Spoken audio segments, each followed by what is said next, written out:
Hello, everyone. Welcome to Podcast Mike's episode 3. As always, I'm your host, Zeke, and today I am joined by, who should I start with? Tyson. Yo. Sempra. Hello. That was a really rough hello. Owen. Yo. And for the first time, we have Ian. Hey, what's going on, guys? Some housekeeping to start off. I just want to say that episode 2, you guys don't know, as in the listeners, but it was a complete shit show, which I take full responsibility for. What episode 2? Episode 2, yeah. The one where you talked about the story at the hotel? Yeah, yeah, that. Did you include that? No, I cut it out. Okay, so people don't know. The final episode came out pretty competent and normal-ish. So I'm gonna try to avoid that situation again. Another thing I wanted to bring up: if we say anything incorrect, I encourage our listeners to correct us. I will include any corrections at the start of the podcast. And final thing, which is very important, this is a very important correction I need to make. We brought up the Mario movie last time, and I said I would give it a personal rating of an 8 out of enjoyment. I had to bump it down to a 7 because I forgot to bring up the musical choices. Where I heard about that. I still haven't seen the movie, but What's wrong with it? Okay, Elimination are a bunch of hacks, so they just pick the most standard licensed songs to put in their movies instead of using the beautiful original orchestral renditions of Mario songs that they made for the movie. It's out there. They just didn't use it. I wanted to hear Gusty Garden Galaxy, and it didn't get played till the end credits. I think. Wait. Without spoilers, don't say the songs, but don't say when they play. Oh, my fault. I didn't really spoil anything though. Yeah, that's not the huge one. Yeah, you said credits, but I want to clear it up before you do start getting into the. Okay, that's the intro. So this is a pretty jam-packed episode. We delayed this twice because Alex had to coach some dude, and then the next day my car overheated and I couldn't record on time. So we pushed this to after Portland. Portland just wrapped up a couple hours ago. But before that, I do have the Global Challenge 2 and 3 to talk about, if anyone wants to say anything about it. Yawn. Yeah, I was hoping Alex would be here because he did well both of them, but he did well. He did okay at best. He's also nobody. I mean, just from our experience and just talking about it in the Discord or whatever, after he was done his games, he joined the call and whatnot, and it was just a lot of, what you see on Twitter and stuff like that. People complaining about mouse ape, people complaining about random best of one, Electric Terra, Baxcalibur, just stuff like that. And I gotta say, stop being a baby. That's the one. It's different. Yeah. So get good. It's a different format. I think the take of best of one is bad is objectively incorrect because different people enjoy it and stuff like that. There's a lot of people out there who enjoy laddering to Master Ball and chasing the number 1 spot. So being able to play the IC or GC, whatever you want to call it, for actual CP if they're unable to go to actual events, that's some people's way into the circuit. I don't think this is the vast majority. I think the vast majority of people just like best of one, but there are a few people out there who are best of one is dumb, we shouldn't have it, yada yada yada. These should be best of 3 qualifiers, whatever. If anything, I'm happy that we even get CP now. Because we talked about it a little bit before, I believe, but in Sword and Shield, and I know in other generations, you get 1 CP for doing anything, getting any result. I feel it's pretty dope that the GCs give so much CP for the higher ranking, at least, because I don't know, there's a lot of people who live in places where it's just so inconvenient to get to tournaments and stuff like that. So now it gives those people a real shot. And if you do live in a place where it's easy to get to tournaments, you can just completely forego it, and you don't have to worry about best of one gimmicks or whatever. Even though I think it's fine either way. Yeah. I think too many people complain about hacks and stuff in general. It's strats like that. I don't like best of one, to be honest. I don't like best of one myself. I like Yeah. best of way You more. don't have to like I it. like close open team shit way more, but I still think that there's a skill to best of one open team or close team shit that a lot of people just it goes over their head.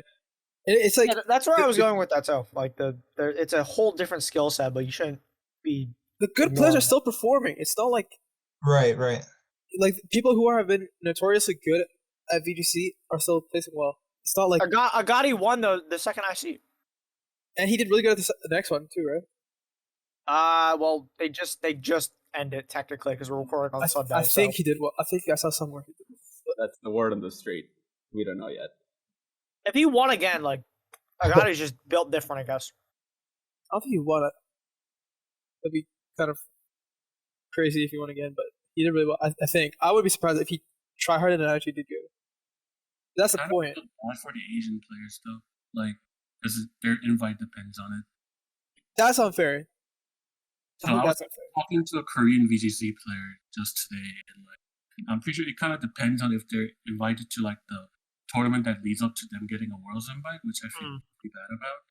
And a lot of the Japanese players and Korean players both are like very stuck on team building, from what I heard from Japanese and Korean players so far. That's the other thing is like the fact that this is their no, you're fine. Like the fact that this is the qualification system is insane to me.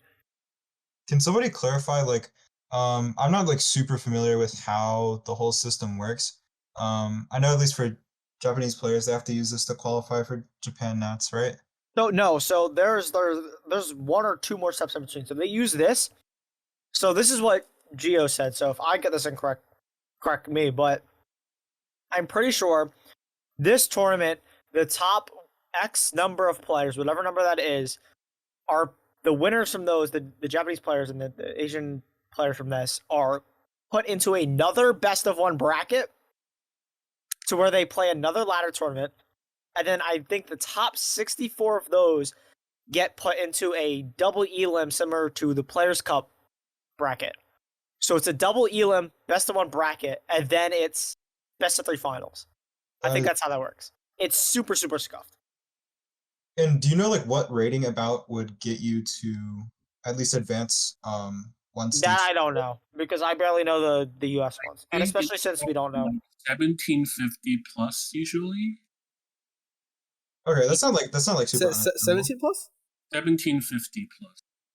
I think that's like I was talking to my Japanese friend about it, but that's like the estimate. I think like you have to get really high score to actually like do shit. So Yeah, that is just. I think that's unfair. But it's just a lot of best of one. It feels kind of like I don't know.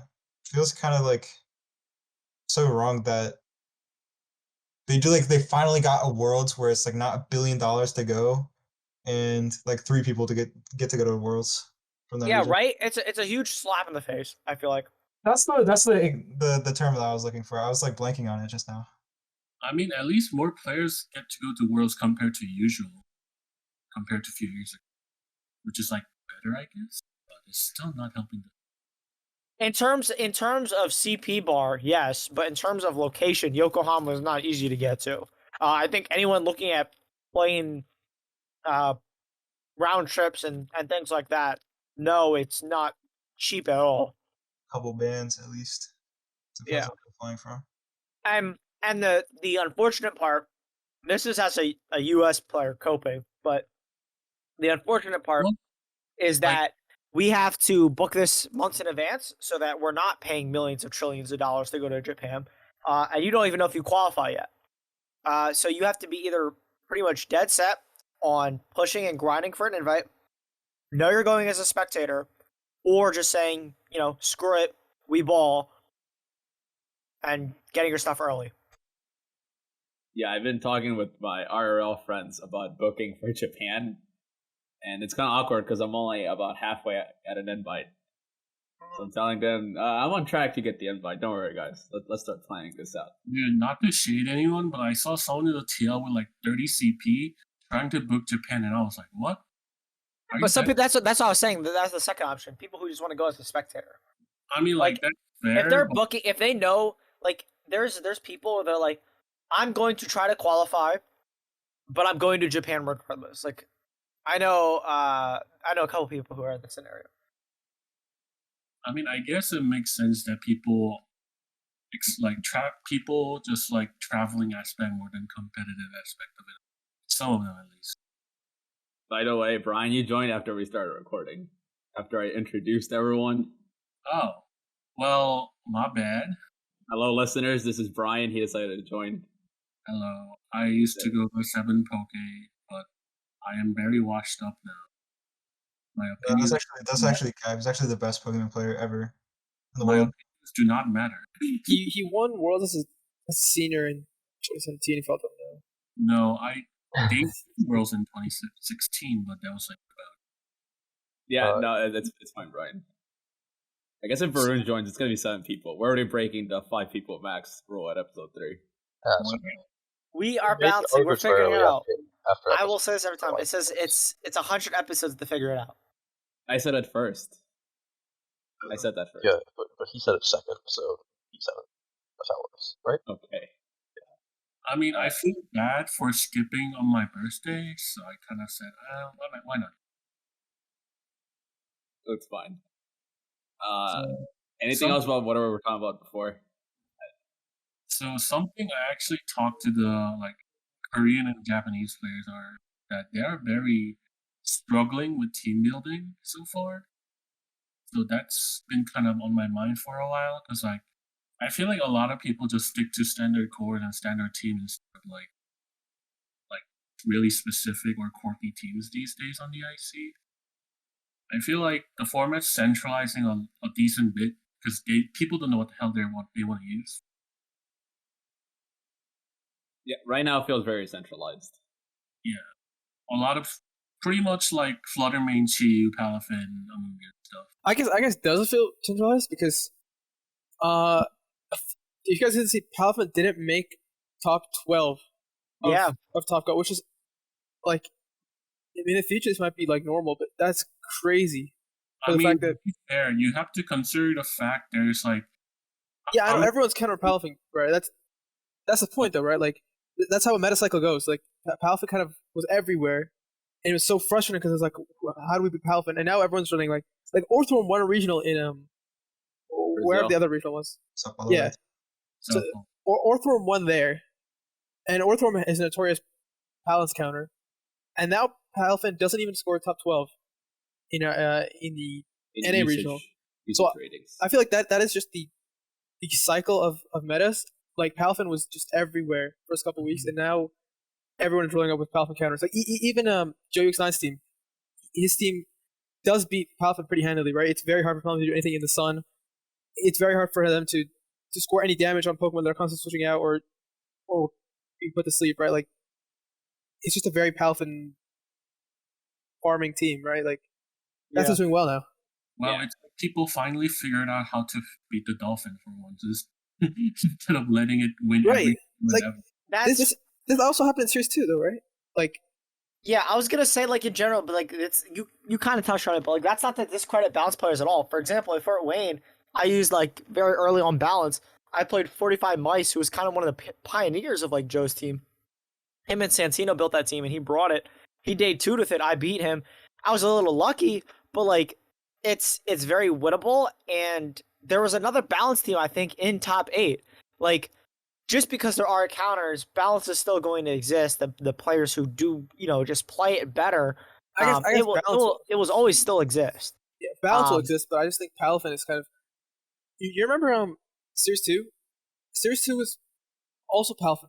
Series 2 is when Palafin started really taking off. After Wolf won, Palafin was everywhere. Yeah. But if you check EOIC Top Cut, I think everyone started replacing the Palafins with Iron Bundles because they realized that Palafin just isn't worth it anymore. Because number one, people are playing to beat Palafin, and number two, the meta just didn't allow you to swap out a Pokemon turn 1, right? So, but if that's your regular cycle of the meta, so I don't expect Palafin to come back, to be honest. So That is a hot take. That is a mic drop. That's a if mic you drop. I will. was about to say. If we are going off of that, what is everybody's like? What do you think is going to be good in Hartford? So if you think it was balance at EUIC, and then now it's sun, maybe sun's everywhere. Weather, we saw hail too, and sand. Hail, sand. The only thing we didn't see was rain. I don't think, but we saw 3 weathers. Gavin went like 10-4 with rain. But he day-two'd. He got exactly 16th place. Yeah, like 10-4 exactly. Yeah, but I forget how many rounds we have now, but yeah, like weather went deep. Like each of the weathers that went deep, but I'd say sun is kind of the victor of this tournament. Where do we think what do we think is gonna end up in Hartford? Because that's the next tournament, right? Right? Can I say a hot take? Sure. Yes. I think rain is currently so unexplored in this format. If someone figures out rain, I think it can win. I agree. You said that in front of Ian. Thank you, Brian. Thank you. Azumarill rain. I felt that way for a long time. All right, so let me tell you a little story. So before Charlotte, I was like grinding Dozo, like I was actually no-lifing it, and I just like I had this itch in the back of my mind. I was like, bro, bring rain, and I got like 4 Sun teams on my run through Charlotte. I brought rain, and I just like won every time. So Do you still have that itch right now? Huh? You still have that itch right now? It came back. So I was like, I don't know. I'm really considering bringing it to Hartford. Hey, yo, Ian, slide me the team, brother. Big bet, bro. Big bet. But I think rain is a very unexplored thing in the meta right now, because like I'm sure people are deterred because of sun being everywhere in the format, and rain is kind of hard to build. Like your options are so limited. Like you have Pelipper. Like, do you really want to build around Pelipper? Yeah, that's the thing. But Torkoal's the same thing. Torkoal's such a trash Pokemon without little. Yeah, but Torkoal gets Fissure and Helping Hand and Eruption, which is a busted literally. move. So does what's his face? That guy gets Helping Hand too, and Tailwind. Yeah, they gave Helping Hand to all the what's it called, mons? Weather setters. Which is very cool. Like Helping Hand Torkoal would have gone insane. Wait, Tyranitar gets Helping Hand now? Yeah, it does. I think so. That's crazy. Yeah, Helping Hands is like Rock is a stupid thing. I think I don't know. Like in concept, like rain feels pretty. Like it would be pretty good, but it does. The Murkrow Sun teams are like a little bit annoying because they have Sun set up like after switch-ins and stuff like that. So doesn't Murkrow get Rain Dance? Can you just do the same thing? It does, but like I don't know. If you're using Murkrow on rain, I feel like it's a little bit more awkward. Does Murkrow get Hurricane? I would check, but Showdown doesn't exist right now. There's other ways to check. Yeah, I'm on Sarah B. A lot of things get Rain Dance. Hey guys, can I point out something? It does get Hurricane too. Yes. How does Torkoal get Helping Hand when it doesn't have hands? It does have hands. It does have hands. It's at the bottom. It claps its little legs together. Bro, I feel like if it claps its leg together, I feel like all over. It'll topple over. Yeah, it'll topple over. There's zero stability if you get rid of 2 of the legs there. Well, I mean, how does... Actually, never mind. I'm not going to... Talking about anything is possible. Wooper gets punching moves. He has no arms. True. So Rain, I feel like it's pretty good. I feel like Flutter, Chiyu, Rain is going to be pretty strong. Mm-hmm. Because like you also take advantage of the sun and stuff like that. I feel like you just need a super good sun matchup. Bro, Yeah, I'm telling you, that's like the most important part of building it, because that's what the intent is behind even running the team. I don't think Gavin Michaels went to any other regionals after in Series 2 after Vancouver, right? He didn't. I don't think so. But he built a rain team with Volcarona, and at that time people were like, "Oh my god, it's Volcarona!" But with Azumarill.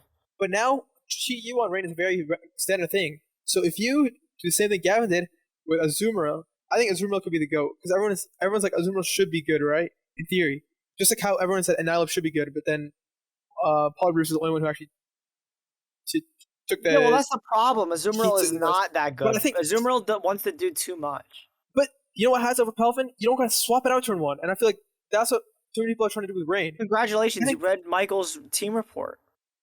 He didn't. He get 2 words, did he? Or like no, but like I'm pretty sure that's what he said. I forget where. That's but the what point. He, Oh, Yeah, in the Audie's same- video. An Audie's video, yeah. Oh, okay. Yeah, I 'Cause I didn't see that, but Yeah, that but honestly could change the entire matter because you know what they're really good, really offensive stuff, and you know what Palafin struggles against, very offensive stuff because that's a swap out turn 1, and you know what Azumarill doesn't care about, swapping out turn 1. He just clicks off. Like I think, Malak just dies instead. Yeah. and also you can just bring it in the back. Azumarill, unlike Palafin, you can just get everything set up. What Gavin Michaels did is I played against him twice. What he does is he chips your Pokemon, he sets up Trick Room if he wants to, he sleeps your Pokemon, he sets up Will-O-Wisp. Late game, Azumarill is unstoppable. And you know, Palafin can't do that. Not even close to. Okay, but hear me out. What about Para Water Wave Crash in the Rain versus you, 1000% damage and you fall off? I think I would be more inclined to agree if Azumarill got Wave Crash.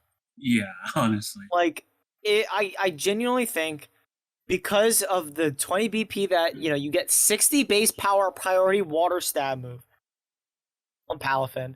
You don't even you say you have to switch it out, but you really don't. There's a lot of Pokemon in the format right now that still do not like eating a baby fin Terra like Jet Punch. There's so many things. And even if it is a trade, there are worlds where your Palafin has that 252 HP and is able to bulk a hit against something. Or if they double into it, that's 2 Pokemon that have to go into that slot, and then your partner Pokemon can do something too. Like there's just so many. Like, you're right. We're also living in a world where it wasn't even top 12 usage because everyone is building around it now. And guess what? They aren't building around Azumarill. Yeah, but we won't. I don't want to stay on this too much either. I'm sure Zeke has other things that he has planned. Oh, I have so many things planned. Definitely. Okay. I just been staring at the Portland results. So we can talk about that. I can link it to you guys if you guys don't have it. What the Top Cut Explorer, right? Yes. Yes. It's Joker. Joey X91. Yeah, we're gonna end up talking about it again, anyways. But Joe UX91, congratulations. Cool. I love Joe. Wait, he did. He brought Azumarill again. Michaels. Yeah, Gavin. He did. I'm telling you. Yeah, I'm telling you. You said that. I didn't know. I thought he was talking about the Vancouver. Volcarona team. Same. I was talking about that one. That's what I was talking about. He changed it. So he changed it for Arcanine. See, Azumarill is literally better than Palafin on ranked teams. It's just the truth. And you are coping if you don't think so. Okay, it's just such an impossible game of position if you don't have the ability to just. He has have his Azumarill. EOIC team, except he changed the backs and the Palafin Dragonite.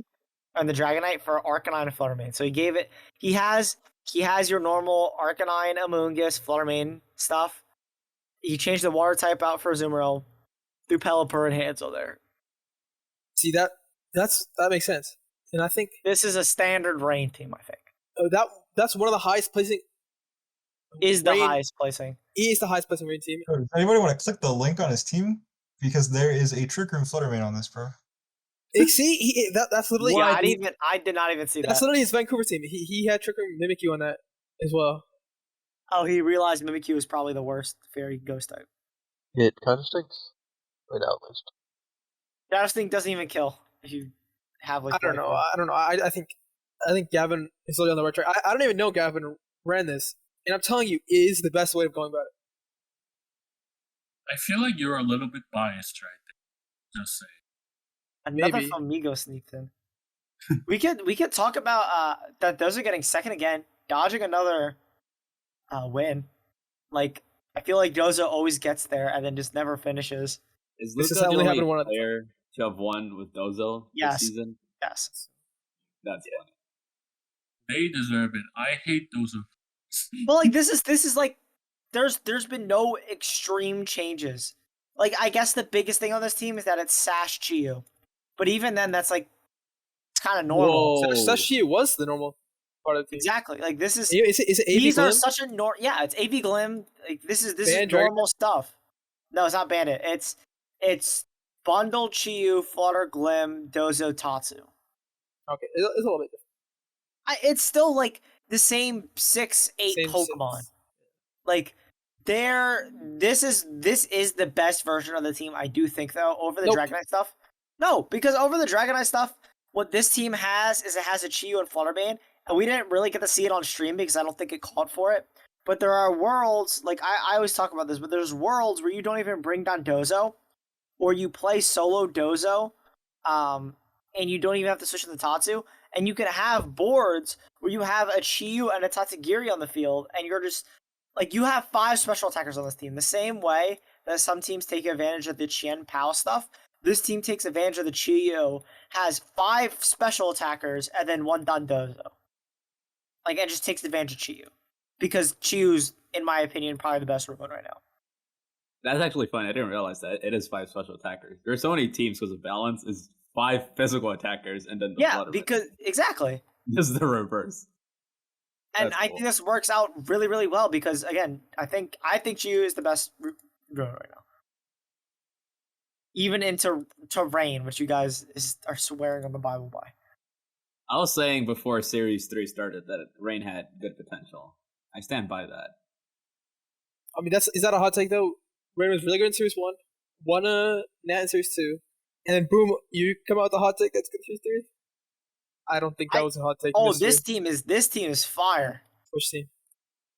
Scott, Iwa, I don't want to pronounce his last name correctly, but they placed top 16.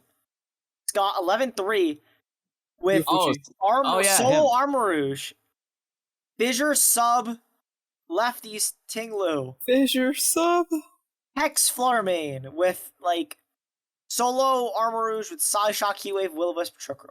Like what? Interesting. That's cool. This is crazy. Yeah, Scott's a good player from the. Is from that area. crazy though? I guess the only weird thing on the team Armor is Rouge? just Armor Rouge. It's Solo Armor Rouge, yeah. Substitute Tinglu. But that's like that would have been Arcanine, right? And that's just he just gave his team a trickery mode. That's all he did.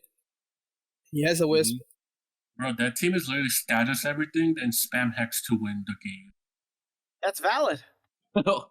Will-O-Wisp, Thunderwave, and Spore. A The sub trifecta of Tinglu- status. Dude, Sub Tinglu, that's. I had a game in the IC where I just ignored Tinglu the entire game because I I didn't couldn't sub hit on it. you. No. I'm saying like, you're gonna have situations where they just can't touch Tinglu. You just have to ignore it for a while. But then adding sub on top of that, that's gonna be extra annoying. It probably just subs on is it Goggles? Yeah, no, it probably it's just subs on the lefties. Mungus. It's lefties. Yeah, it stops on the Mungus and spams Fissure for the rest of the game, and you can't kill it in one shot. What is one Pokemon everyone expected to dominate but had no like results? Palfin is gone, which I'm very happy about. There are still a lot. Like if we do Palafin, there were oh my god, never mind. There was 23 Palafin and 128. Also, I just want to say it was Talon VC or someone, Cedric.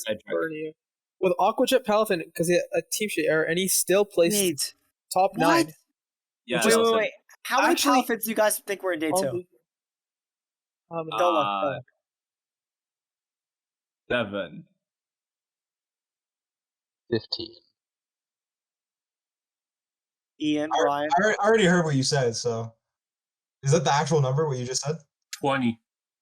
No, that was 128. In day 2, Oh, in day there 2. was 4 Okay. Palafins. See, it's gone. Thank Good. God. 4. 4. That's insane. It's literally a trash. Well, 3 of them are in top 9. So where's the other one? Oh, here it is. Top 32. That's crazy. It's not a good mod. Stop using it. Okay, I don't know about that. I I'm think sorry. I'm I'm so happy to you drink- cannot ignore a Mon with 160 attack. Like that's just saying it's not going to exist is not true. This is the complete opposite of what I brought up last episode about Palafin being nowhere in Orlando, then it picks up and it's everywhere. Now we're This is back to it being crazy. nowhere. But it just happens in metas. Yeah. Some mons will be really good and then people figure out how to build against it and it falls off. You're right.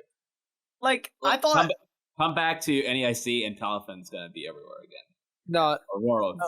like Maybe I'm completely wrong. It just like yeah. remember Series 2? It's literally the same thing happened with Palfin. It was just after Wolf and Justin Tang, it was everywhere, right? Because everyone realized that there was a reason they're winning. But right at the end, there was a regional in Europe, and Europe is Balanced City, right? Everyone had Iron Bundles of Palfin because people, like I said, I already said it 12 times. They realized that Palfin just isn't as good as the meta. Uh, Not as good as people thought. As good as the meta. That's what I think about Palfin. It's as good as the meta can keep up with it. I thought there was gonna be a lot more snow, like a lot more teams that similar to what Nails brought. It is. Snow, yeah, Snow was being hyped up so much, or maybe It was because I being just kept hyped up. seeing Alex talking about it. Yeah, right. No, but like it was being hyped up so much, and I only seen Nails really make a deep run with it. Or 7. Nails is the only one who brought it at all. One in It's day. kind of one day 2. insane. Yeah, it's only Nails in day 2. Bro, I still can't believe Dale's Like just Chemo went 6-3 with it. He had like a Dozo Snow variant. Dale literally switched 2 mons from Sun. Yeah, to that is crazy too. all the day. Summer could talk more about that. No, that's it. That's literally it. That's all you can talk about. It just switched 2 months, which is really funny. From the Sun team. Well, that speaks to how Weathers can just be its own core. You can just slap onto a team and it'll work out.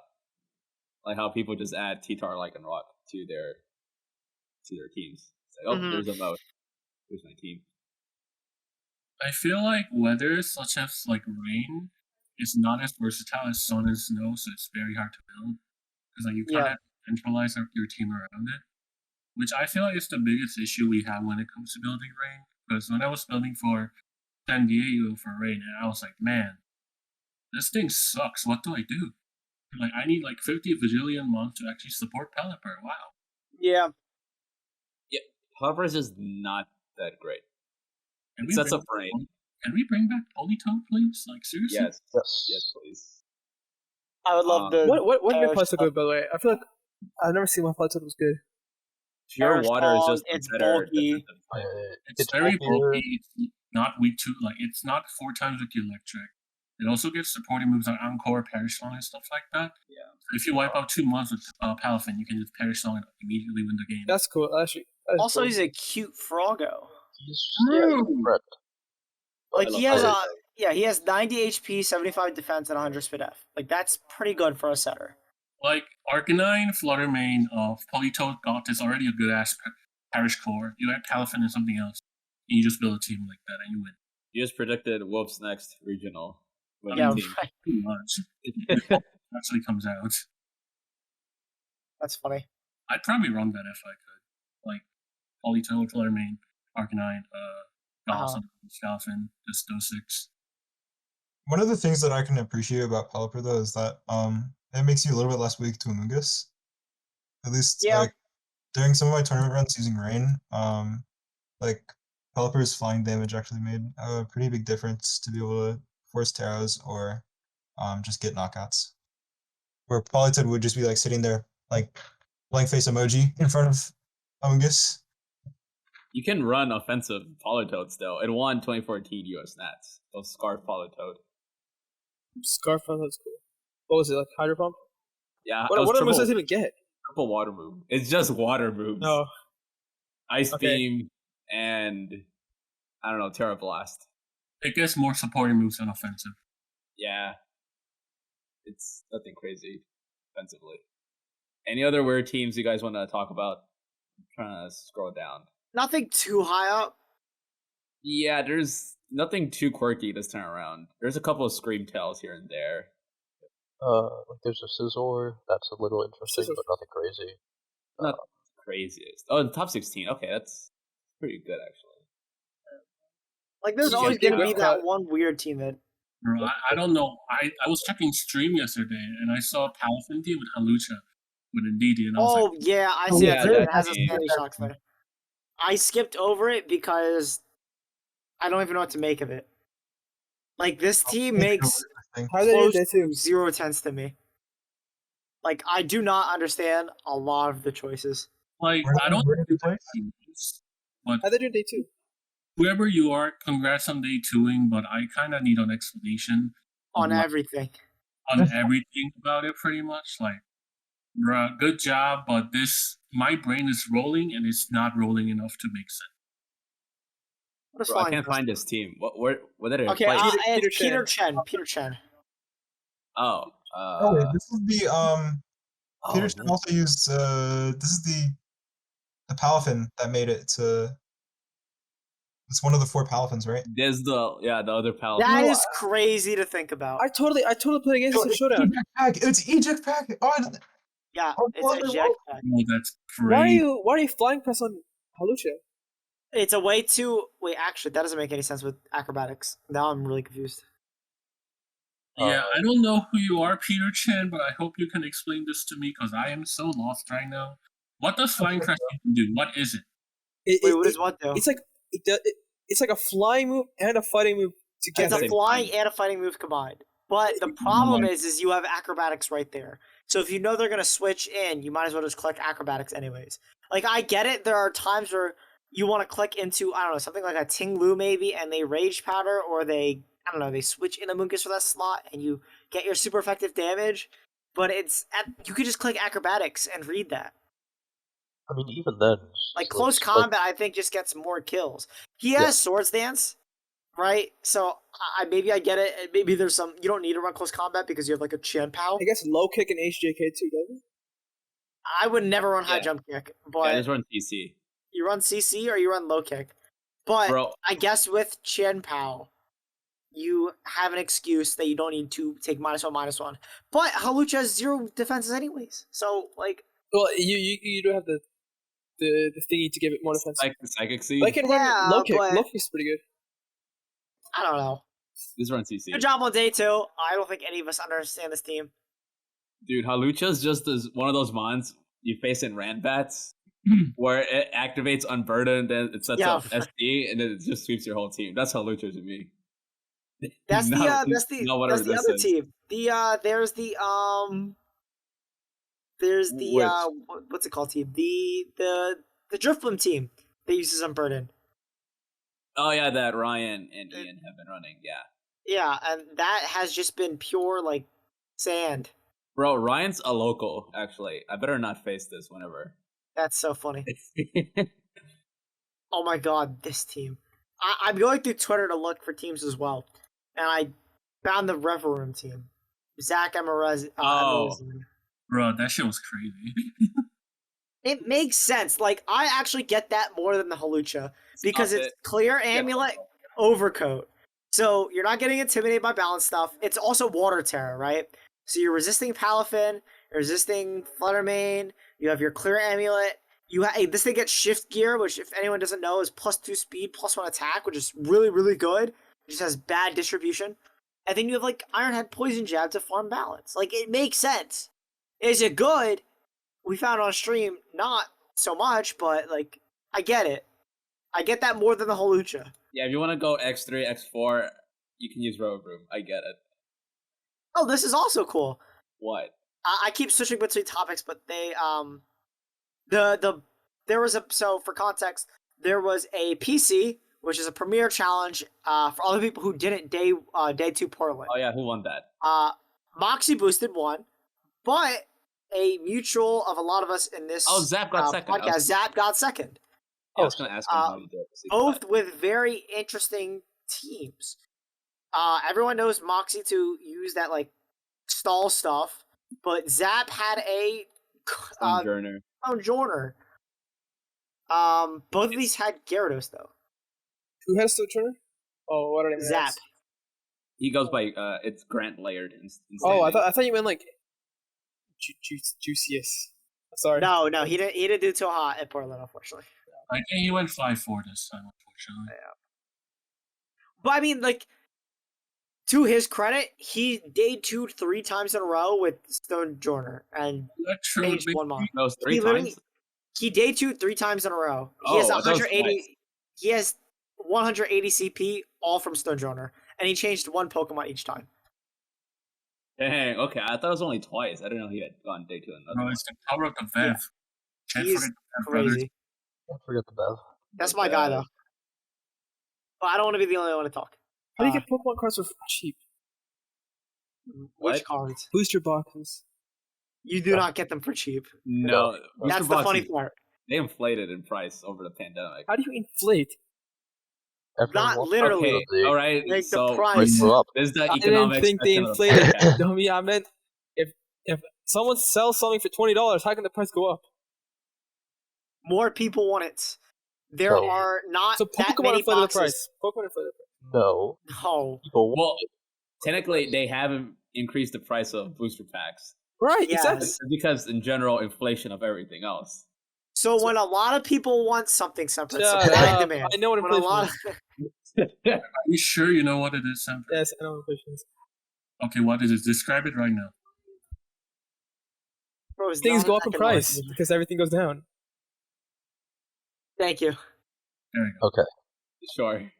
Well, it's been a good podcast. We've talked about economics. Time to end. Great. Good job.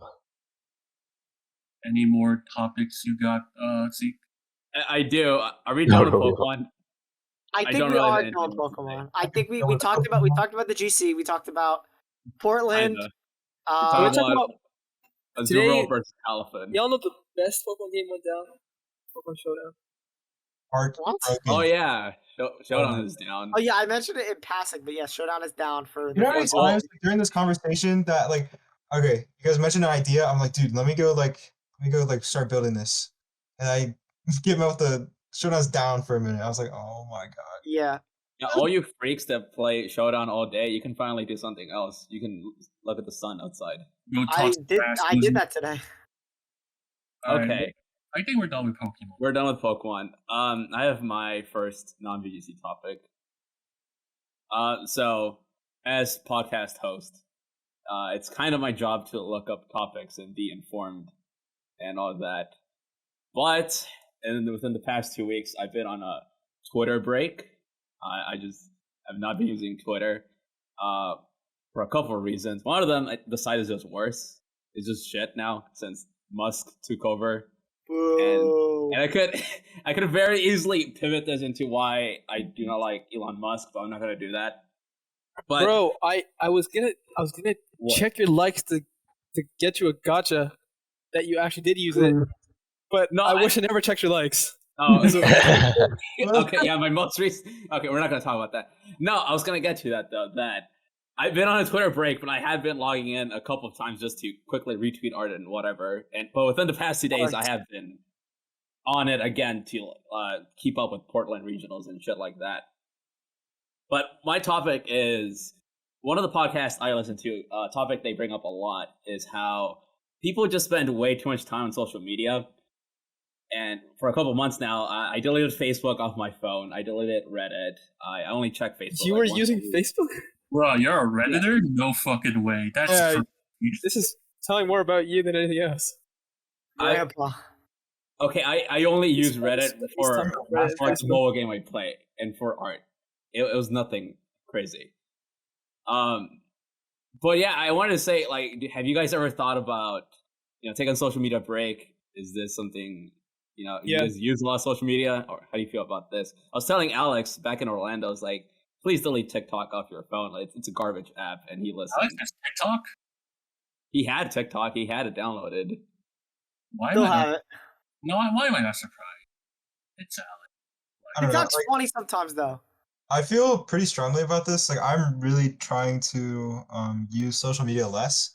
Like, I don't know. This is just like, if it feels so normal to just like go out there throughout a day and you're just like scrolling so much.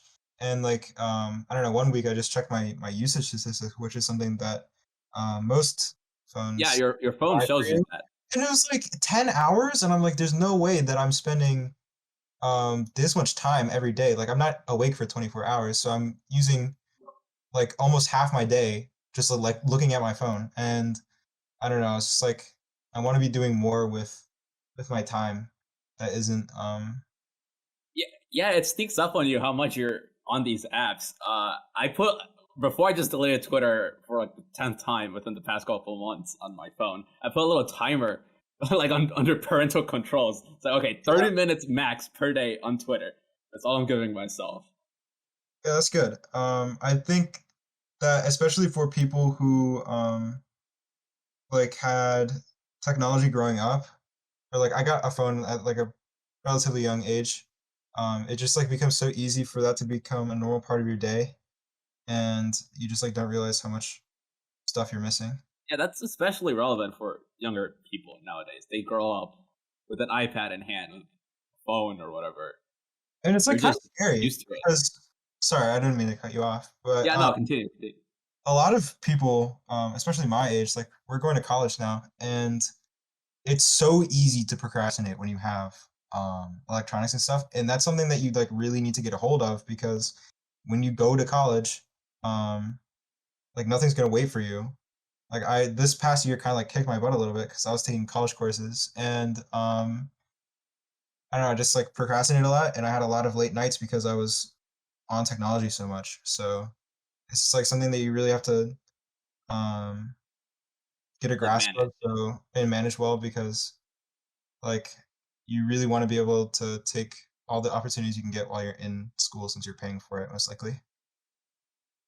Yeah, okay, this kind of changes the topic a bit, but yeah, make use of your time at university. So actually, the original topic, not the university part, is actually very relevant. So just recently, I've just decided that Twitter was ruining my life, so I just deleted it, and I've been a lot happier. Genuinely, like I've just gotten off of all forms of social media pretty much, and it's just like taking the time to enjoy life as opposed to staring at my phone all day. It just feels healthier, um, and it just makes everything feel better. Like, I mean, this goes for a lot of things besides just like specifically social media, but just spending less screen time. I know, like another thing, listening to music. Everyone loves to do it. I do too, I'm no exception. But like, I started to notice that it's like I can't do anything without listening to music. Like, I can't just go walk down the street and just like take in the sound, because there's always I have my headphones in and I'm listening to a podcast and doing something like this. Yeah, I can definitely relate on that. So I'm just trying to make this You are something called chronically online.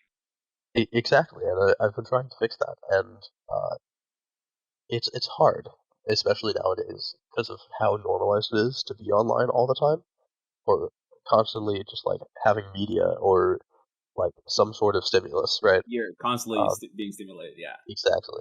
But yeah, So when you ride on a bike, you can't really pay attention to your phone. So that's one thing. I like riding bikes. I like looking at the nature. It takes my attention off the phone. It's a very healthy thing to do, and it's very good when you're like chronically online, because like if you force yourself to not listen to music, you can listen to other sounds that are around you, aka nature, and you can actually like look around instead of just paying attention to your phone 24. what the? oh, What was that? Right. We're having a serious discussion. Okay, Sempra. so, okay, There we go. okay. It wasn't even me. It was I don't think that was actually Tempra. all have me muted, but Ian doesn't. It's coming through his. Example. Yeah, bro, I don't have Oh, you muted. it's I have, coming- I have only speakers, so you can. It's coming through his speakers. You guys all have me muted. This could have been prevented by just not doing it though. Stop being a sympathy. Holy shit. Okay, Alright, can we chill on that? Alright, can we just like Okay. mute Impra permanently? Thank you. It's not even me, Al. I'm telling you, it's not even me. Everyone, let's get back to it. yeah, Alright. but Alright, so but for real, On board. that was bad. Biking is really helpful, and like I feel like exercising in general makes you like so tensed up, and like so it just distracts you from like your phone most of the time, which I found really good. I feel like just going outside in general is a good way to do it. If you're Yeah, probably online, go outside, touch some grass, look at the sunlight, look at the lake. Yeah, touching grass is good. Honestly, like just like going outside and exploring is like so much fun. Especially if you have like no technology, just like finding a nice place to like go on a picnic. Bike rides, you mentioned, are like probably the best thing, because you're like working out, and it's just a good way to get exercise. I've been really like waiting to or wanting to go biking again, but it's just like it's been so cold, and now it's finally becoming warm. So I'm excited to get outside and continue to do that. Also, one more thing that might help: get friends. If you talk to people, you won't have to look at the phone. Yes, Yeah. everyone get friends. I think this is how it is absolutely right. Like if you have friends, you have no need to look at the phone. You can do whatever, have a conversation like a normal person. I feel like that's a pretty helpful advice. Like I know you guys are VC players, so I think you guys are probably socially awkward and unable to make friends. But like if you put yourself out there, you might have someone to talk to, It'd be No, nice. absolutely. Like some of the people that I've met at school, um, I met, of course, from the League of Legends club. So it's like all these socially awkward people, right? Oh And boy. we all, spend our time online. But the most fun that I've had with these people is just going to lunch or like going to dinner in person and just talking and like being humans. It's very good. Yo, So I can vouch. that is something that I feel like a lot of VGC people can work on is like finding something to do with each other that isn't Pokemon. Like life is not only Pokemon, and I feel I get No like way. really drained when I go to a regional because that's the only thing that people ever want to talk about, and it's like I have the same conversation like 30 times Hey because man, what are you running? Hey man, what are you running? Hey man, how's your round? How's your round going? I get I don't told need to be hearing about your dozo matchup when we're having post regional dinner. Talk Yeah. about yeah, something dude, else. like I just want to relax and just like talk about something else. And I think there's like a lot of interesting things that you can learn about your friends, especially like your VDC people, if you just like take the time to ask. So please stop talking about dojo matchup during dinner time after the regional. Like Especially after I lose my win into one and I want to cry. And I I was just want to eat my food in peace. so I had trouble like making friends when I started VGC, but when we started going to dinner, lunch, and stuff like that, and not talk about Pokemon, I actually made friends, and it was very nice. And I feel like more people should do that because I don't want to hear someone talk about their Palafin matchup in the middle of a dinner time. Like seriously, it annoys me. it's true. But yeah, reverting a little bit back to what we've been talking about. We brought up university. For those people that are at uni, and especially if you move out of states, I didn't deal with this, but I know a lot of other people do. And just go find a club, something you're interested in. Talk to people, make friends. Don't be afraid to reach out. Like for me, my university, I went with a bunch of other people I was already friends with from middle school and high school. So I actually never really did this because I already had my established group. But yeah, I was always looking forward to like lunches. Like we all had different classes, but during lunch we would meet up at the game room as we would call it, and just chill out, play some ping pong or whatever, and it was fun. Wait, Jake, I have a question. How old are you?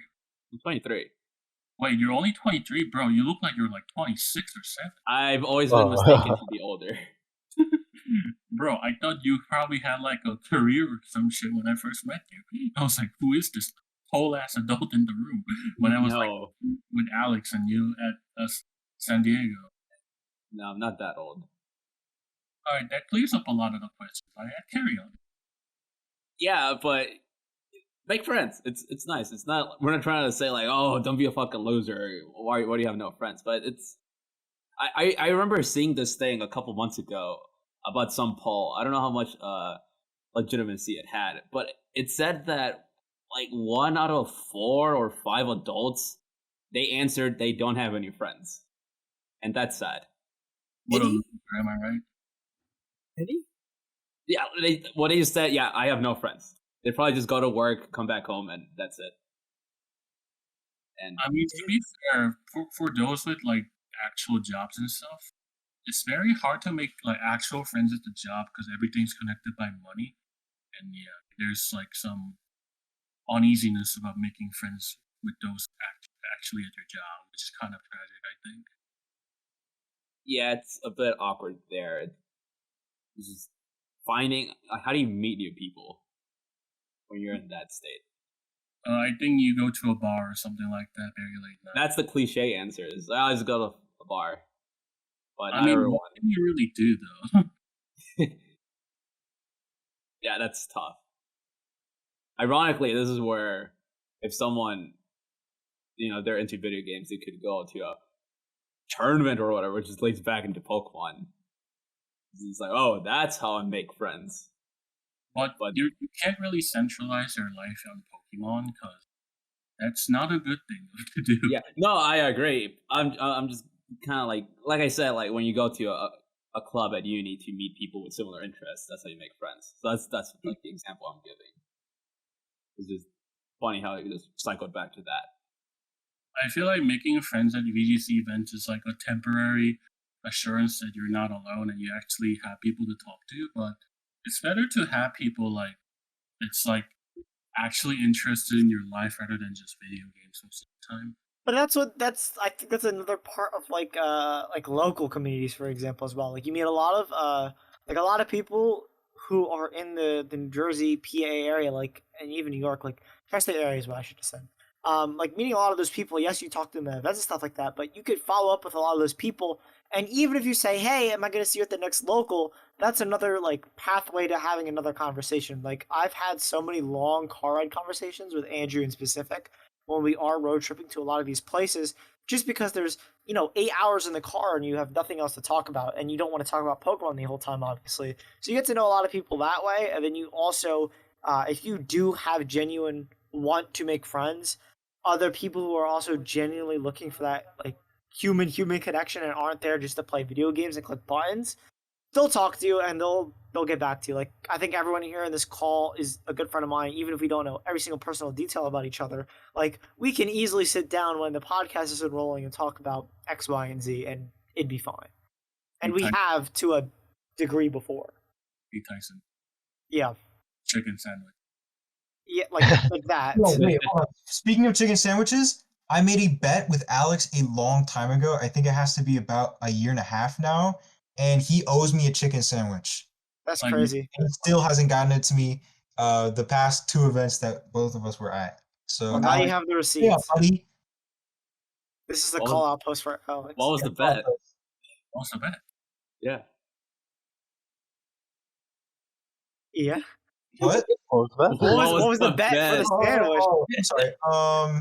Dude, I'll have to go in DMs. Alex remembers it because I think it was like whether or not they would announce Diamond Pro remakes on a direct. Oh, that's Like, we crazy. didn't think it was gonna happen. Okay, but like, which chicken sandwich are we talking about?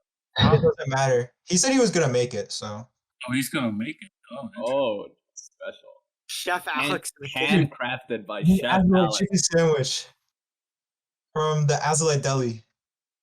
true. Wow. All right, any more topics we got, Zeke? I feel like we explored this enough. Yeah, that was a really nice conversation. I was worried that you guys wouldn't have anything to say about it, but that was really nice. You're nice, that's- man. You're also very nice. That's my only topic. The next note I have written down is whatever Owen suggests. So Owen, it's your Okay. turn. Well, we talked about it with the chicken sandwich conversation, so we'll go with this. What are y'all cooking recently? What food-wise? Don't care about VGC at this point. What's a food that has been on your mind? Like I know, for me, I had this craving for beef stroganoff. I think beef stroganoff is very good. So last night, I got together with some friends. We made beef stroganoff. It was wonderful. What's Yeah, I wanted to- y'all's food? Wait, before I give my answer, I wanted to ask you about that. Like, do you have a recipe you follow? Because I said I made it once. I wasn't really impressed. I just like Googled one, and then I played it by ear. I didn't really measure things super specifically, but I also did a very bad job of cooking it. I made the meat really tough. Oh yeah, I think similar thing happened with me. Yeah. And that was a me cooking issue, not a beef stroganoff issue. I probably could also cut it thinner. A bunch of like user errors, but impatience to eat it definitely led to the sloppiness of the cooking process. But it tasted great, so it's okay. Out of 1 to 10, how would you rate yourself as a chef? Are we talking like 1 is like can't cook, 10 pro chef, or like 1 is Well, 10, what's the scale cannot here? cook, 10 is very good. Okay. I'd probably give myself like a 5 or 6. Like I'm not amazing, but I'm not bad. So okay, my recipe. I also posted it in the Discord, but like a week ago. That plantain crusted chicken. That not Wait, even hold on. joking. Come on, please, bro. Please, can you please Huh? make some more? Can you make some more? Bro, I think it's actually one of my favorite all-time dishes. And that was the first time we made it at home, me and my mom. Like, my job is always to look up new recipes. And there's this restaurant we always get takeout from, and they always give you this big bag of plantain chips. And we had all these extra chips, and I was thinking, We can crush these up and use this to bread some chicken. And plantain has this, sweet flavor. So I was thinking, okay, we can make some coconut rice. We had recently made that, and I found this little recipe, this glaze for vegetables. So okay, making this sweet dish, and I found this recipe for a mango sauce, and I was very unsure about it because it was fucking weird. It asked for mustard, maple syrup, peppers. It was weird. It's like sour, sweet, and spicy, but it came out perfect. The perfect mango sauce. It just brought everything together. It was so good. I can post the recipe later. More importantly, so for NAIC, I know we've had talks of doing a whole dinner cookout thing, whatever, big at the Mass Airbnb. You better be cooking that for us. Like, we're all cooking stuff. You better make that. If you don't, we might not be friends afterwards. Like, I can gotta try try it. it. I gotta try it. It's really good. It was really good. I hear all the it's good, but I don't see the cooking, brother. Well, I'm at my PC right now. What? Today I just made chicken parm. Nothing too crazy. I'm actually probably bottom one cookers of all times. Bottom one chefs of all time. Like, I know how to make eggs and I can make grilled cheese for myself, and that's literally it. You'd be surprised a lot of people fuck up eggs. So good for you. Like, if you can To be cook eggs, honest. that's a good start. You can follow a recipe book if you could make eggs. So you're fine. yeah, I'm trying to change that because obviously I won't have anybody to help me cook stuff when I go away for school. So I found my grandma used to have this recipe book, and I found it. So I'm gonna start making all the recipes so I can get better at cooking. Nice. That's the one thing that I don't like about school is that it's so much harder to cook things. At least when you're living on campus. So I have to make a whole trip to go to my friend's apartment and steal their kitchen. But it's okay because it is worth it. Just getting to cook food and then eat it afterwards. You can't go wrong. Nothing beats homemade food. I think the food I've been craving is coffee cake. I asked Nails for a recipe because he always brings it. He always brings coffee cake whenever I hang out with him. When I was at Knoxville, he literally pulled out a plastic bag of coffee cake out of his bag, and I'm like, holy shit, how do you do that? So he sent me a recipe, and he told me to send a picture when I'm done cooking it. So after my finals end, I think my friend and I are gonna start baking it and see how it goes. But I don't really expect much. It's gonna be my first time baking, so I'm pretty scared about it. But I really want to try. Don't worry.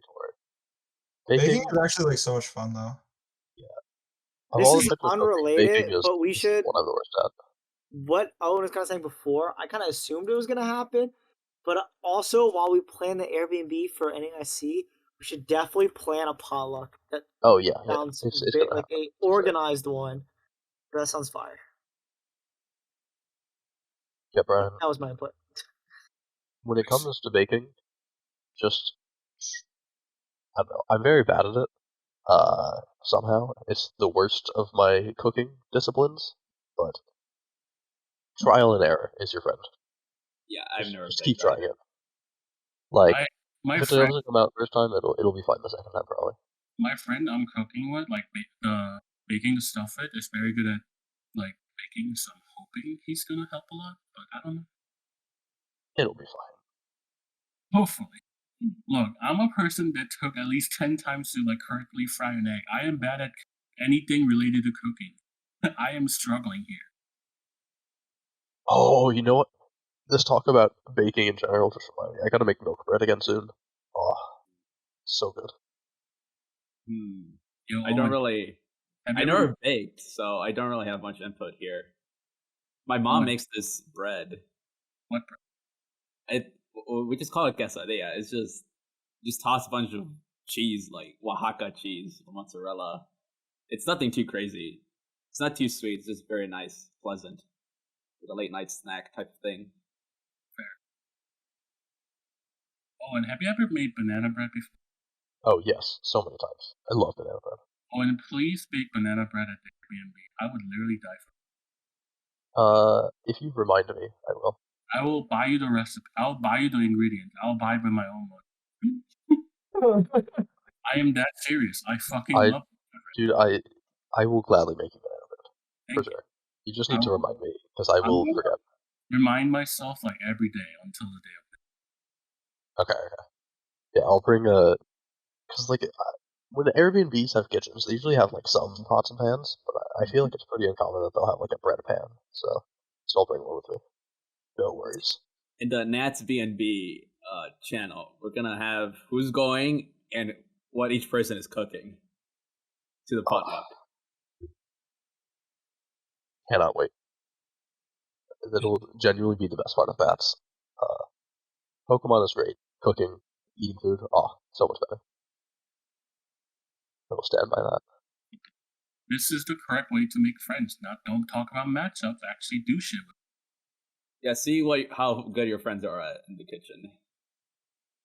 Yeah, VGC player challenge. Put on a timer and see how long it takes for somebody to bring up a matchup at dinner. No, like all these BGZ players talking about cooking in the team builder. How about you actually cook some fucking food? And next time someone goes on Twitter and is like, "Yo, I've been cooking," I'm like, "Okay, post pictures. Let's go." Just say how did it taste. Yeah. Yeah.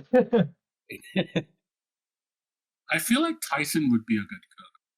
He gives up good cooking. I am when I want to, when I try. So Okay. other times I have a lot of different stories, but if there's a recipe that I really like, then I'll actually put the time and effort into it. But if it's something quick, it'll be very mediocre. So Tyson, what are you gonna cook us at the Airbnb? I have to think about it now. There's a lot of things that could be like fire. It really depends on the vibes that I'm getting. Rude. What food have you guys like been eating or like craving most recently? Not I guess for cooking, but just like for eating in general. Well, yeah, I mean that's kind of what Owen asked originally. That we like diverged. Yeah. I was gonna say that Because I've been thinking of sushi. Like I've really wanted or a good I don't even know, like sushi, like ramen, Dude, like that kind of thing. there's this ramen place I like going to. And for 2 months now, the best menu item has been out of stock, literally, because it's ramen. That's infuriating. It finally came back. I was just talking with my friend earlier today on where we're gonna meet up to go have it again, because it's finally back in stock, and I've been craving it for so long. dude, we got this like literally like maybe a week ago. We got this Nepali and Indian store in like where I live, and oh my gosh, bro, literally some of the best food that I've ever eaten in my life, and I just like been fiending for that type of food for the past like week. Dude, Indian food goes crazy. I love it. So a food I've been craving very recently is, I feel like Owen would really like this answer. There's a Korean stew called a kimchi pork stew, like in English. Oh, that's so good. I know. Like I used to work at a Korean barbecue restaurant, so I pretty much got it like every single day I worked there. But I quit my job, so I kind of miss it now. It's very good. For those who never actually tried it before, you should definitely try it. If you are able to tolerate a bit of spice, I hope you guys can.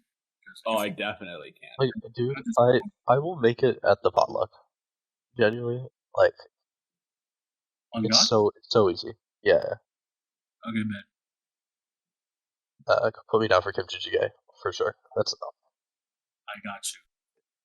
I've been like actually wanting to try like good Korean food. It's just like I don't know, where I live is kind of like a little backwoodsy, so there really aren't really like any places to get good Korean food locally. That's like Yeah, VGC. honestly, that's what got me into cooking like Korean and Japanese cuisine at home.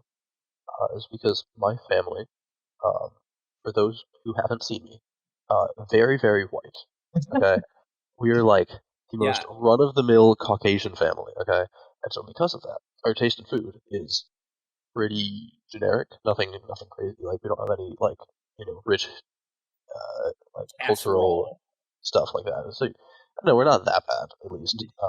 But it's nothing crazy. So when I'm like, hey, I want to have this food, they're like, but I don't want to go to there for like dinner because what if other people don't like it? Like my siblings, very picky eaters. Like, so I got to the point where like, okay, we're not gonna go to a restaurant together, so I'm just gonna make it myself.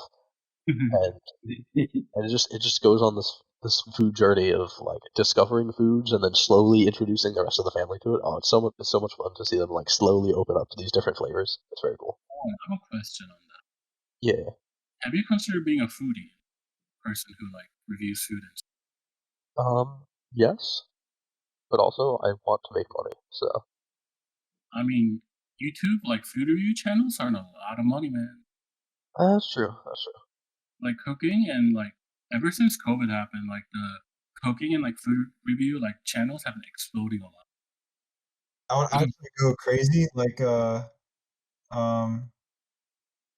yo, wait, that would be insane if we had like a cooking channel. We all like cook the same dish and we review it.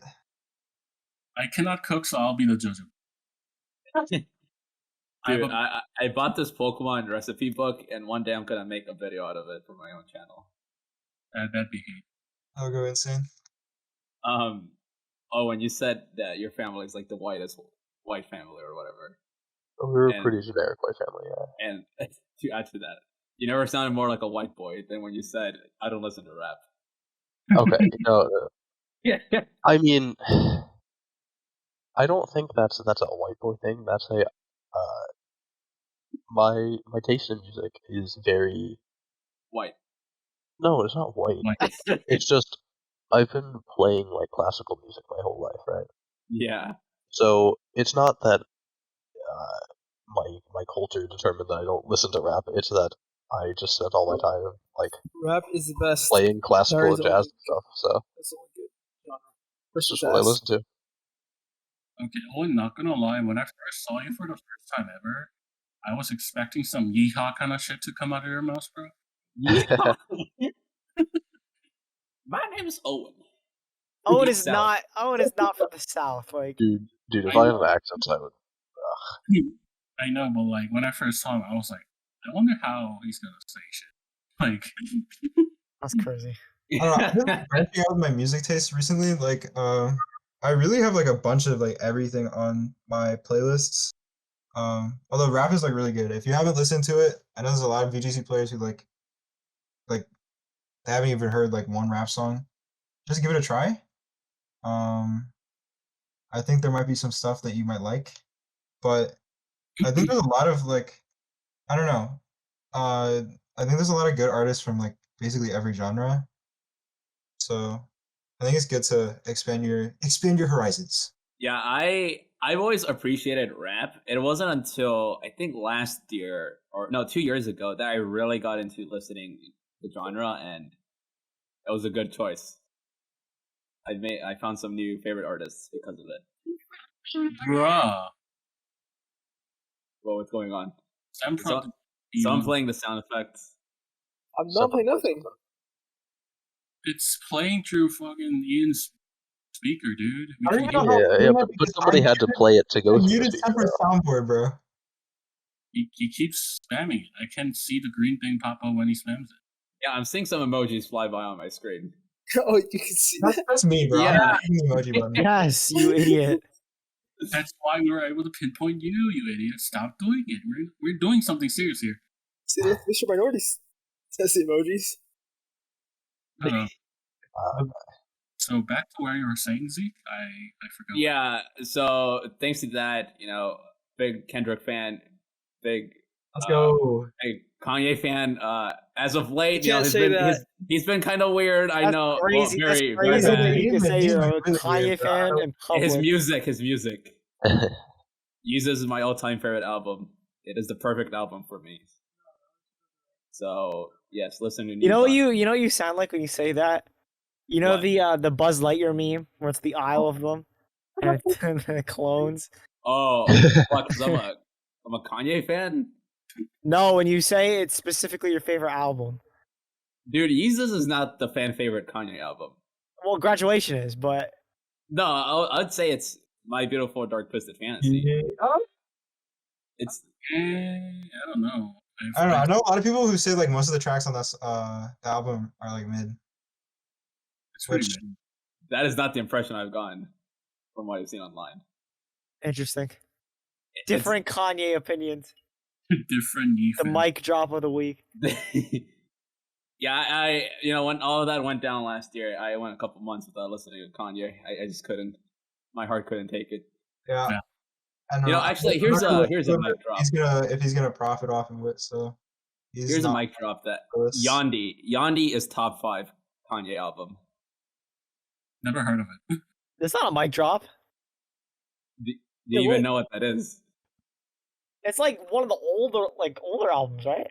Bro, you don't know the lore. Yandi never officially came out. It's a fully leaked album. Yandi turned into Jesus is King when he went through that phase. Hold on. Let me. So some of those songs were repurposed, and some other songs never even officially came out. Damn, What's Zeke. your point, guy? I'm saying it's a top 5 album of his. It's really good. IMO. All right. Really? Yeah. Okay. Yeah. This makes sense. You're right. That's my mic drop. This reminds me of the the pod thing that he released with Donda 2, where Oh, it that exclusively released on the Yeah, Donna 2 doesn't count. I don't count that as an official Kanye album. No, Donda 2 is actually so good. Donda's probably one of my favorite albums.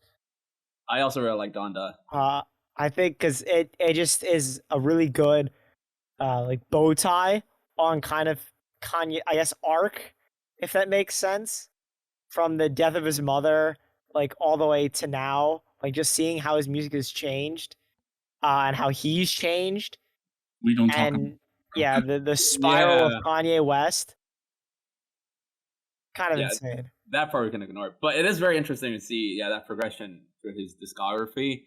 In Life of Pablo, you can see the gospel influence, bringing up more. I mean, the Christian influence has always been there, but it's especially prevalent there after kind of missing out in the previous albums.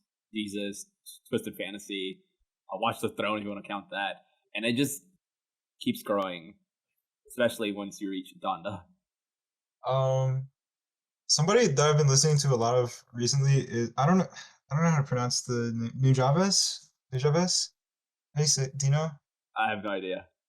Anyways, he's just like a really good beat producer, and I listened to one song. I was like, dude, this is actually heat. And then I just put on every single song he's ever made, and it was like some of the best music I listened to recently.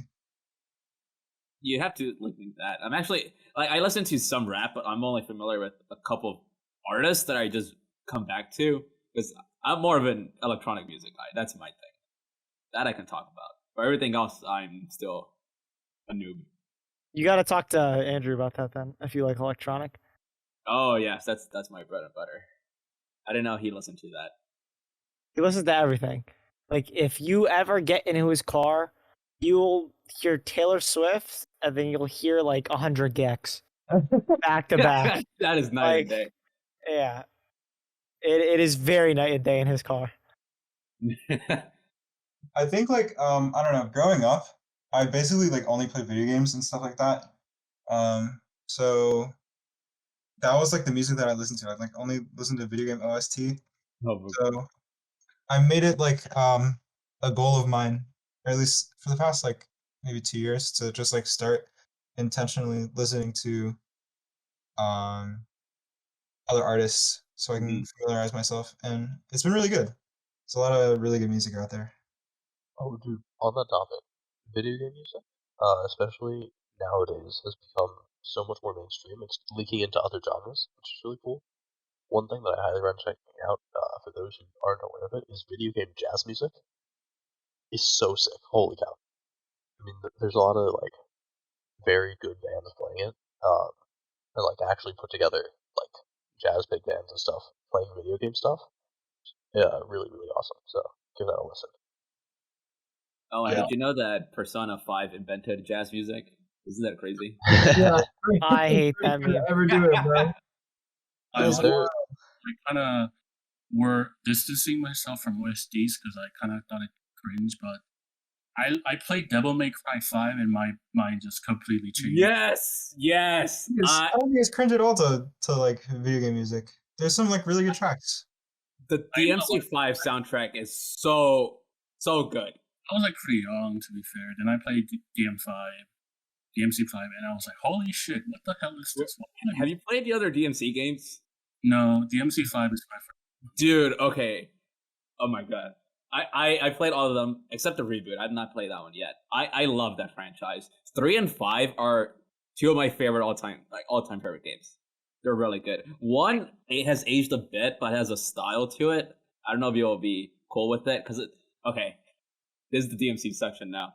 Oh, no. The original Devil May Cry was originally going to be a Resident Evil game, but it got repurposed. So that's why the first DMC has a horror influence. You can tell. And then DMC2 is dog shit. It just is because it got rushed out. Then a new director came on board. DMC3 came out, and it's one of the greatest action games of all time. And DMC4 is also kind of weird because it repurposes some. You basically play through the same areas twice with 2 different characters, and then it took a break with the reboot, and then 5 is super fucking good. Who's your favorite DMC series character? Like my favorite character? Yeah, I mean, it's gotta be Dante. For me, it's Virgil. That guy is so cool. Yeah, Virgil's one of those characters that would be kind of cringe, but he just pulls it off. Bro, Just being this weirdo. Plastic chair. Yeah. No, you should definitely check out the DMC games. They're fantastic. I'll probably try out 1 and 3 because 2 and 4 sound pretty mid. 4 is honestly the gameplay in 4 is really good. The music is also really good. It's just the fact that you repeat stages because you play through the game first as Nero, and then you play the same stages as Dante. So it just repeats bosses and locations. That's the sucky part. I think the worst part about the DMC shit is that I'm trying to combo stuff and my arms are hurting bad. Yeah, it takes a toll on your hands when you're trying to go for smoking sexy style on. Dude, my arm actually hurt so much. I had to give it a break for a week for it to actually recover after I was practicing combos on the practice mode. Yeah, the practice mode against the bugs. Yeah. So bad, dude. I couldn't even use my arm for a week. But yeah, back to video game music. Actually, Devil Trigger from DMC5 has been my alarm that I've been waking up to for a couple of years now. I haven't changed it, but that's such a cool song. Dude, the games that I've been listening to the most OST from recently is a lot of just Legend of Zelda. I really like just the ambient tracks and stuff like that in those games, and literally Koji Kondo is actually the GOAT. Every single time that I go down to look at who composed the music is always him.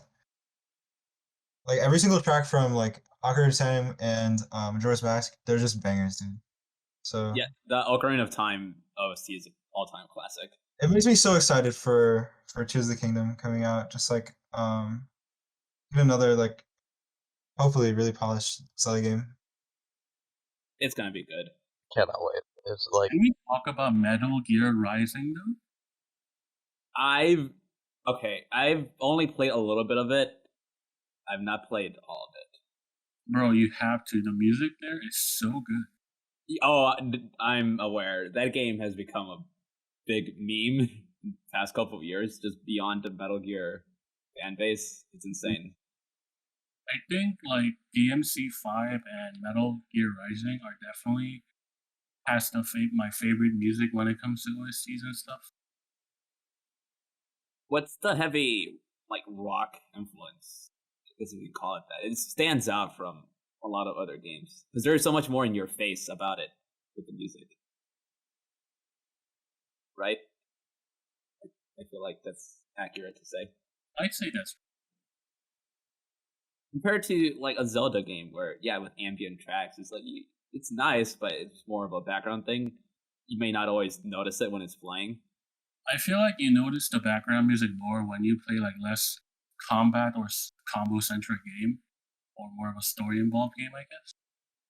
Yeah, if you're just traversing the world and trying to get one place to another, the Skyrim music, for example, is pretty popular. Just because the game is has sold a ton of copies. But yeah, just that ambient music, I feel it's iconic at this point because you spend so much time, trying to go from Whiterun to whatever other location, and those nice tunes start playing, and they stick with you. Another bunch of like background music I've been enjoying is from the Yakuza series. I discovered the game like 2 years ago, and the music is actually so damn good for every single game. Yes. Oh, for sure. I've been trying to make Tyson play it, but like he's not going to until like do something good at the regional, I think. Wait, what happened? I'm sorry, I zoned out. Remember when I said I play Yakuza and you're like, I'm thinking about it, but and you just never. Yeah, I'm gonna play Yakuza when you day 2. Okay, give me team. I still need a team, so. Bruh. But yeah, Yakuza is one of the best musics out there, like when it comes to background. But when for combat, I think it's my favorite genre in general. Like my favorite game, so I am a little bit biased, but Yeah, I mean, throwback to 2 episodes ago. The Nier soundtrack, though? Oh. Bruh. Yakuza soundtrack is great. I don't think it has anything on the Nier Automata soundtrack. Yeah, I forgot to say this on that episode, but Nier Automata does so many things so well, and someone Sempra. Oh, okay. Well, that game does so many things well, and somehow the music is easily the best part about that game. I don't know if you agree, Owen. I think I agree. And it's very hard to decide a best part of the game because all of it's so good. I feel like for me the combat part was the best. But yeah. I mean, there's so much good. There's It's very hard to pick the best, Yeah, there's a lot. Have you guys played Nier Replicant? Oh, it's no. on my list. I have not yet. It's also on my list. I bought it day 1 and I still haven't played it. I have so many games that I need to play this summer. I was like trying to. Okay, I got Persona 4 Golden on Steam, and the game was actually like really fun. Like for the first like couple hours, and then I get into a call with my friend, and he spoils the final like the villain and like the ending and everything. I was like, bro, are you kidding me? So now I haven't even touched the game since. So I'm waiting for I guess Persona 6 Bruh. to play another game. What about Persona 5 or 3? I watched somebody play through all the way through Persona 5. So maybe 3. Is that on Steam? I think so. Okay, maybe I'll have to play Persona 3 because Persona 3 is weird because it has, I think, 3 different versions, 2 or 3 different versions. There's Portable and another one. If I were to play Persona again, I would start with 4. Golden. I also got Golden on Steam, and I played about 3 hours of it, and then I got distracted because I had to go eat dinner, and then I never played it. It is a very good game. It is probably my favorite. I'm sure it is. I had fun when I did play it. I just haven't gotten around to it. What did you say, Brian? I feel like Persona 4 Golden in general can be a little grindy and like hard when it comes to valid. Like I watched some gameplay of it. It looked really specific and kind of hard to like unlock stuff. Like even the boss battles kind of seem a little. But that's the hard mode is insanely hard. So if you do opt in for that, you will be miserable. But if you pick like the medium difficulty or whatever, you should be fine. I was able to beat it after like 2 weeks of like playing on and off. You beat the whole game within 2 weeks. Yeah, like on and off, but like long sessions. But yeah, it's a long game. Yeah. My first playthrough of Persona 5 was I think over 100 hours. Yeah, it took me a whole month. Yeah. But I think Phantom X game that's supposed to come out pretty soon. It looks Persona. I know there's a Persona 5 mobile game. Yeah, that's the one I'm talking about. Yeah. It's new characters. I haven't really paid attention to it. Persona 5 mobile.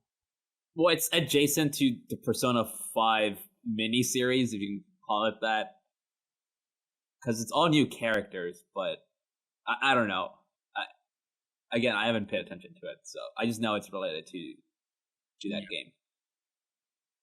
What about Persona 1 and 2? Any thoughts on those? Never played.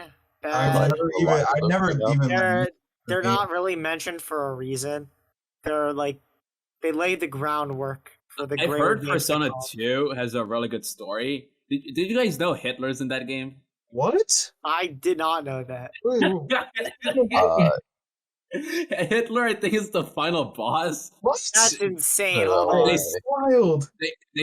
They censored him in some areas by just giving him a pair of sunglasses and calling him by another name. That This is is Oh real. wow, this is real. I'm not bullshitting. But I would like to play Persona 2. That game deserves a remake because it is a bit outdated. Persona 1 is whatever. Wow, you're not kidding. I know my video games. You can't even show this on YouTube. Like this. No, the flooring is just all. Wow. Okay, I'm just taken aback. I'm gonna share my screen for everyone on VC real quick. What the heck? Yeah. This is Bro, this what? is crazy. Like that's they didn't even try. That this is just straight up a. So does the game like take place in like the 40s, or like? That I don't know. What the? This is definitely Kanye's least favorite Persona game. You mean his favorite? No, because you have to beat Hitler. Oh right, yeah. See, are you cutting this part out of the call, please? No, this is funny. Shut the fuck. We're not saying anything bad. Yeah, and you're not gonna show it either. So you're fine. Place in 1999. Yeah. What? This game came out before I was born. That's insane. Yeah. Here's a hot take: Hitler's bad. Ooh, Yeah, right. Mic drop. mic drop. Like this is a. These are like he gets summoned. What? Like what is that? Who wrote this game? Japanese games are wild. I'm putting this on screen for context. Holy what? Bruh. You Ugh. you have to censor the flooring and his armband. Well, we're not in Germany. It's fine. We can still show it. I maybe not. Yeah, let's not do It's that. just how we get cancelled on episodes. Yeah, it'll be taken out of context. Yeah, no, you're right. Yeah, it's been a nice podcast of 3 episodes. What that we is immediately this? got Like- canceled. This is insane, though. There's voice acting for him. There's a Japanese voice actor. They had voice acting back then. Has anybody like watched any like good shows recently? Because I just finished Better Call Saul. It was so good.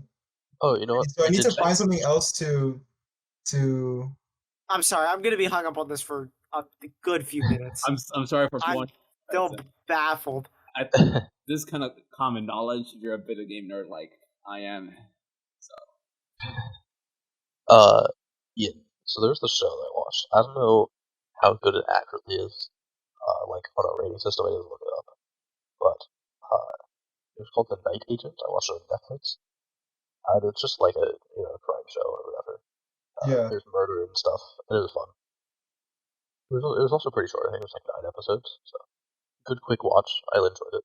Yeah, dude, there's like a major void in my life now that Saul is gone. I have no more Better Call Saul to watch. Watch the Breaking Bad instead. You can see everything I there. did Breaking Bad, dude. Do you think I watched this out of order? Yes. I'm a Breaking Bad fanatic. I've seen El Camino too. Well, it's not really a show, but I've been kind of watching and very focused on Oshinoko lately. It's been very good. I You know, I forgot would that. say that I would watch Oshinoko since it came out, and I've not done that yet. Did you watch Bolchi? No. Owen.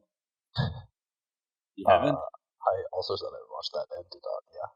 Yeah, we had a good thing going. We all had the Bolchi profile pics. You were some. I was other not character. going to do it. It was not going to happen. I have You- not watched Ochi yet. You bastard. You know, I Not. do have. I mean Owen. Oh, makes sense. I am flying to Portugal tomorrow, so maybe I'll watch one of them. You what? I'm Just going going to Portugal. go or? No, the choir that I'm in at school, we're doing a tour, so we're going to Portugal. And we're Dude, singing What? Portuguese. That's where you're going? You said you were gonna Yes. go. I didn't know that was the reason. Yeah. We're going to sing in Damn. cathedrals. It's gonna be sick. Owen World Tour over here. Wow. Sheesh. Bro, that sounds like so much fun. Yes, I cannot wait. Yeah, man, I really like to travel. I haven't had many opportunities, so I'm glad that I finally get the first opportunity to do so this summer. Yeah, you're going to Hong Kong? No, I'm going to Kaohsiung in Taiwan. Oh, that's Taiwan, there you go. Yeah. Because of uni, right? So it's not like really related to my uni at all. It's just like it's a language learning program, and yeah, so like it was just like a really selective language learning program, and somehow I got in. So just like really excited to go. I like to learn languages, so I'll be there for majority of the summer. really cool. Yeah, but it'll be really dope. It'll be my first time like abroad. It's like last time that I went out of country, I went to like Niagara Falls. So That doesn't count, yeah. You're right. this is like overpriced US. Oh yeah, Semper's not here, so we can talk bad about Canada now. We can talk about what? We can talk bad about Canada. Dude, I Oh, went to Canadians IHOP gone. in Niagara Falls, and they charged us like $300 for my family to eat there. Really? Yeah, it was crazy. We totally got scammed. that's what we call a tourist trap. You got trapped, buddy. Yeah, The Canada slander is real. yeah. Frick you, Canada. Sorry. Damn, you said the F word. How could you? Okay. Should we wrap up? Sure. Anything else, guys? I don't really have anything else to say. I guess to answer Ian's question, I don't really watch a lot of shows. I've been meaning to watch Better Call Saul for the longest time. I will get around to it. It's so good. I love Breaking Bad. But yeah, the last thing I've watched was just anime, Boku the Rock. And even then, I don't watch that much anime, so yeah. As long as nobody mentions Rick and Morty, everything will be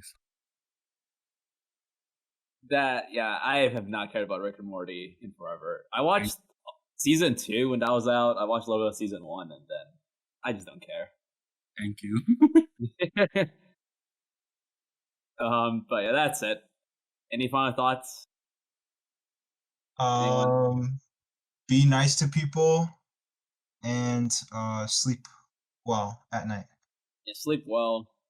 Don't have a crappy sleep schedule. Get your 8 to 10 hours of sleep.